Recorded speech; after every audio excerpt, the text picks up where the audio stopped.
Polisi hingga saat ini sudah memeriksa 70 saksi terkait tersangka Peggy Setiawan dalam kasus pembunuhan Vina dan Eki. Dari jumlah itu, 18 saksi memberatkan Peggy.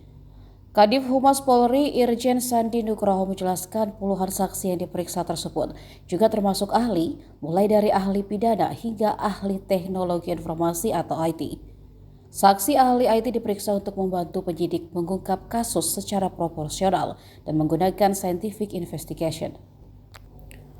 Peggy Setiawan ditangkap pada Selasa 21 Mei 2024 di Bandung. Peggy ditangkap usai buron selama hampir 8 tahun. Peggy saat ini telah ditetapkan sebagai tersangka dan ditahan. Ia dijerat pasal 340 KUHP tentang pembunuhan, junto pasal 55 ayat 1 ke 1 KUHP, dan pasal 81 ayat 1 Undang-Undang Nomor 35 Tahun 2014 tentang Perlindungan Anak. Meski demikian, Peggy membantah terlibat dalam pembunuhan Vina dan mengaku sama sekali tidak mengetahui peristiwa tersebut. Setelah ditetapkan sebagai tersangka, Peggy dan tim kuasa hukumnya kemudian mengajukan gugatan pra-peradilan ke Pengadilan Negeri Bandung. Di sisi lain, usai penangkapan Peggy, Polda Jawa Barat menggugurkan status DPO dua orang lainnya, yakni Dani dan Andi.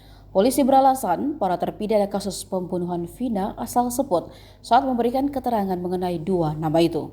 Download Tribun X sekarang, menghadirkan lokal menjadi Indonesia.